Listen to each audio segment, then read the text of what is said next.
Oke, nomor 6. Gambar di bawah ini menunjukkan 3 buah resistor yang terhubung dalam rangkaian listrik dengan sebuah baterai. Manakah urutan yang benar tentang besarnya energi listrik yang disipasi oleh setiap hambatan?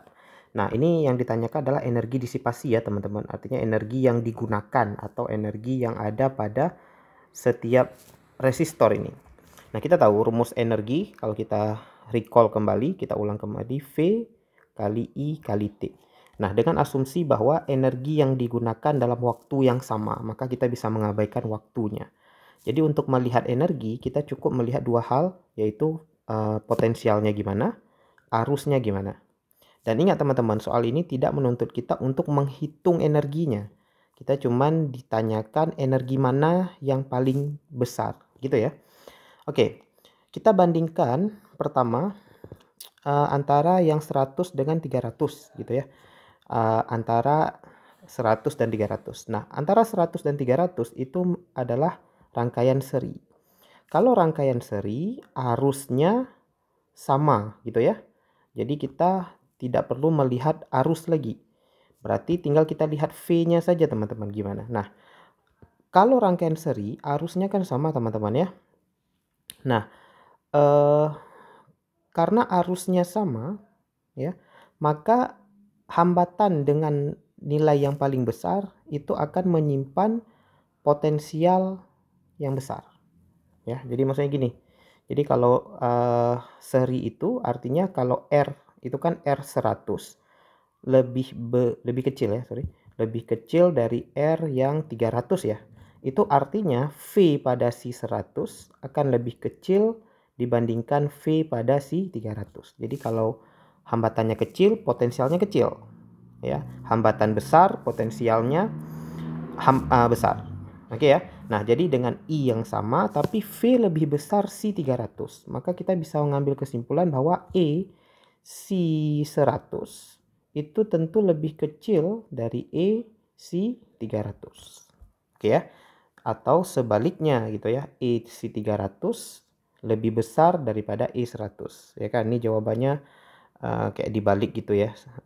Tandanya jadi 300 lebih besar dari yang 100 gitu ya. Nah, maka yang memenuhi di sini 300 lebih besar dari 100 itu yang A udah pasti salah. Gitu ya. 300 lebih besar dari 100 itu yang B bisa dipakai di sini ya. Yang B bisa dipakai. Kemudian yang C bisa dipakai. Yang D juga bisa dipakai. 300 lebih besar dari 100 walaupun di tengah-tengahnya ada yang 200 gitu ya. Nah, berarti yang udah pasti salah yang A ya. Nah, sekarang kita bandingkan si 200 dengan si 100 atau si 300. Nah, antara si 200 dengan yang 100 dan 300 ini kan 100 dan 300 kita harus gabungkan dulu untuk bisa membandingkannya dengan si 200. Nah, 100 dengan 300 karena dia secara seri, kalau digabungkan ditambah ya. Berarti kalau digabung menjadi 400 ohm. Ya, ini kemudian kita bandingkan dengan si 200 ohm. Nah, mereka ini dihubungkan secara paralel gitu kan. Nah, untuk sifat rangkaian paralel gitu ya, udah pasti V mereka sama kan gitu. Jadi kita nggak bisa lihat V lagi, kita cukup lihat I. Nah, pada rangkaian paralel ini kan R si 400 lebih besar dari R 200 kan. Nah, pada rangkaian paralel kalau hambatannya besar itu akan mengakibatkan arusnya kecil teman-teman ya. Jadi I 400 lebih kecil dari I 200. Logikanya gini teman-teman ya. Jadi kalau kita melewati suatu jalan yang hambatannya besar ya, jalan itu banyak hambatannya, banyak lampu merah, banyak lubang, nah itu pasti males orang lewat ya kan. Nah, jadi kalau jalan yang hambatannya besar, maka arus lalu lintasnya akan kecil. Nah, ini sama nih. Kalau hambatan listriknya besar, arusnya jadi kecil.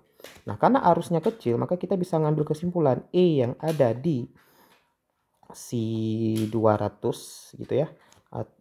Ya, atau 400 itu akan lebih kecil dari E yang ada di 200. Nah, yang 400 ini tadi kan gabungan dari 100 dan 300 kan.